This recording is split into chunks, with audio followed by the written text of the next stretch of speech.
Hi guys, I got a new camera.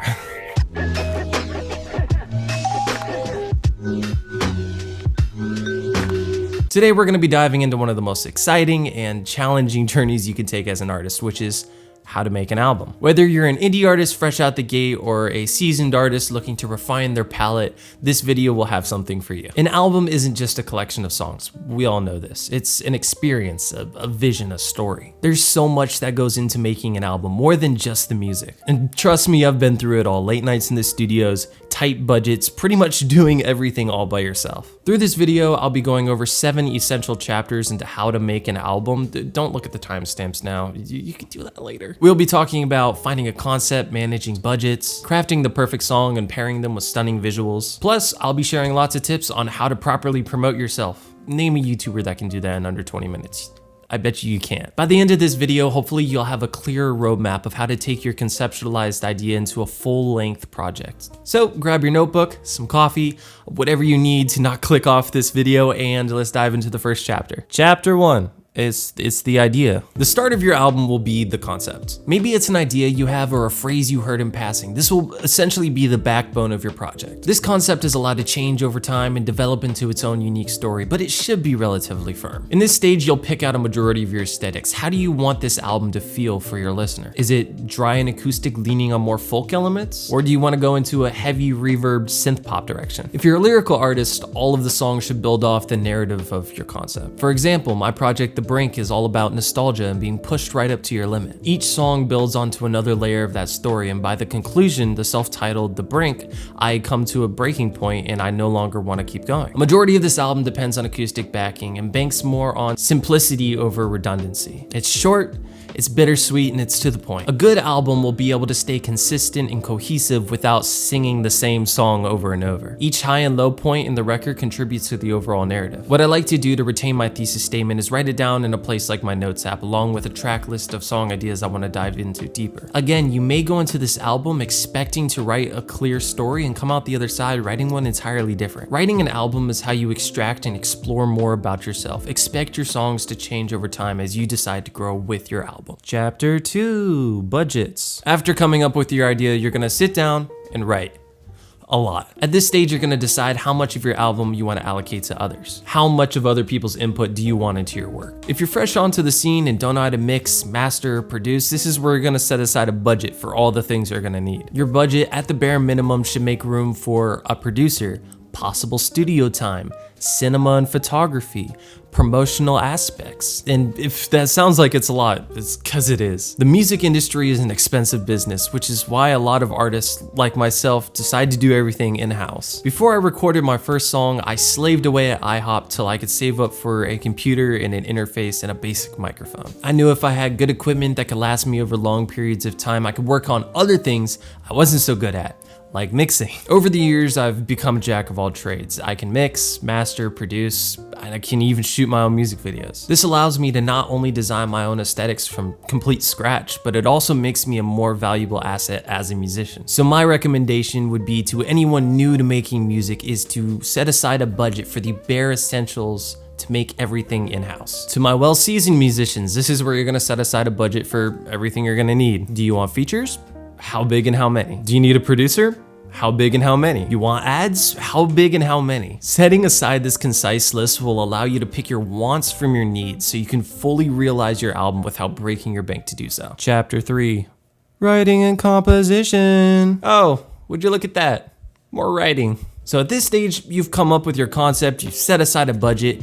Now it's time to actually make your album. This process is different from everyone and kind of depends on how you value your work. For me personally, I tend to overestimate my range. When I'm making an album, it's usually condensed down to about 30 songs. Then through a process of filtering, I tend to weed out songs that don't necessarily align with my thesis. I'll weigh them on their instrumentation, on their lyrical palette, and then by the end, I'm usually left with a solid 10 to 12 songs. And this is what I was referring to earlier when I was talking about having a range of motion within your thesis statement. You may hit a point of exhaustion where you think think that you've hit every single talking point you possibly can within an album's range. This filtering process allows the standout moments in your album to truly shine through. I'm only touching on the writing stage briefly because there's so many complexities that go into it, so if you would like a full-length video on just writing and songwriting, I would love to do that. You've written all your songs, you've recorded all your songs, and now it's time to master them. This is one of the biggest mistakes I see a lot of musicians run into, and it leads to some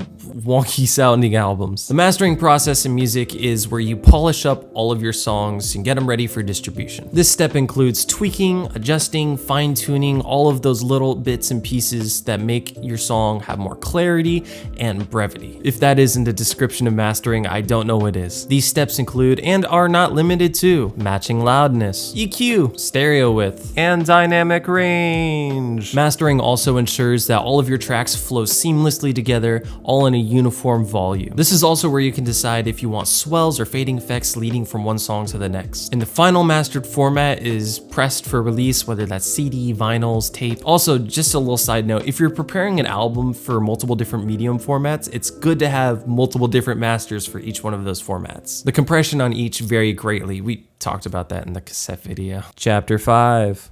Aesthetics. Now that the album is done, we could talk about one of my favorite parts, which is aesthetics, pairing audio with visuals. The visual aspects will be your audience's first impression of you before they even hit play. It quite literally sets the stage for the listening experience. And touching on that, you do not want your listener's first experience to be a screen recording on an Instagram story. I see you. Stop doing that, please. You can start this process by reflecting themes and story and props behind your album. Is this an introspective, deep, and raw album, or is this some laid back stuff to play in the club?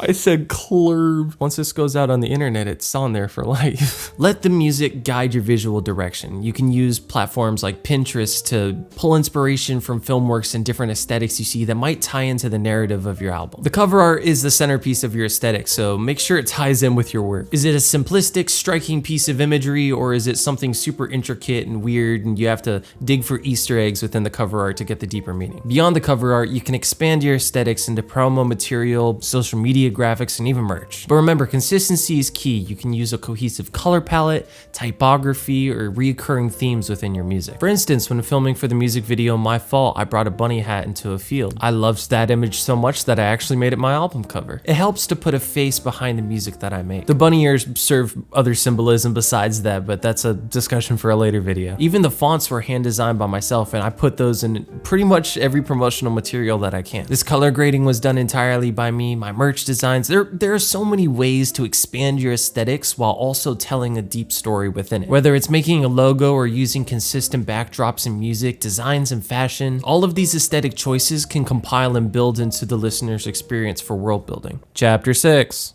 Distribution and promotion. This is a big one. It's actually the entire inspiration behind me making this video here. You have the perfect album finished, you've put all of this work in.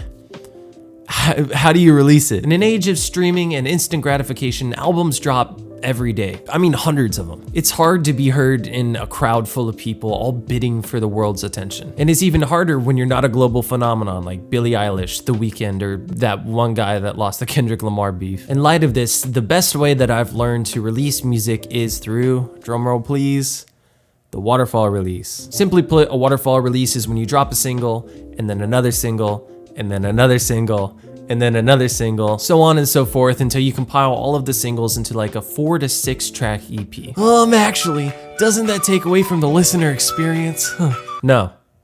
Shut up. Get out of my comment section. Go home. The door is there. Streaming platforms like Spotify only allow you to pitch one song at a time, meaning that when you're pitching an album, you're only able to promote one of those songs. Out of the entire track list, only one of those songs have the chance to actually make it to a core piece of your audience. By releasing through a waterfall release, you're able to pitch each of your songs individually, meaning you're not only reaching your core audience that already likes you, but you're reaching a new audience as well. This also gives you time to promote your album while you're doing this. If you wait 3 to 4 weeks between each single of dropping, that's months worth of time to talk about your album and your new release. And let's say one of these singles take off.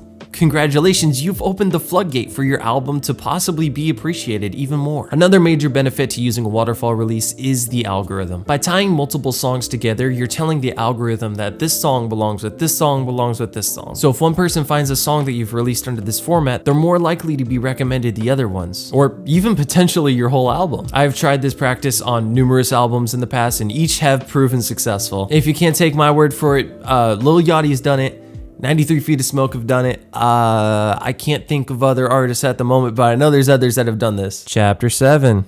Celebrate. This is the part that I see get overlooked, and frankly, I completely forget to even partake in it. Celebration is a key moment of the creative process and in life in general. It's not just about recognizing what you've been able to achieve, but it's about pausing to appreciate all of the people around you who made it possible. When you've been working on an album for as long as you have, this gives you time to reflect and even prepare for the next project. This can be anywhere from an extravagant party with friends and family to a listening party. I remember one of my favorite moments I've had as a musician was a listening party that I hosted in my Discord server. It was like 10 or so people. It was a very intimate moment and everyone genuinely enjoyed the album. It was a super intimate and personal moment for me, and it just proved that what I was doing was worth it in the end. Sharing your success with others can make this experience more meaningful to you, the artist. Hell, you can even host like a Q&A or something like that to ramble off questions about your album making process. Whether it's your fans or loved ones or collaborators, including them in this celebrating process can help establish a sense of accomplishment that's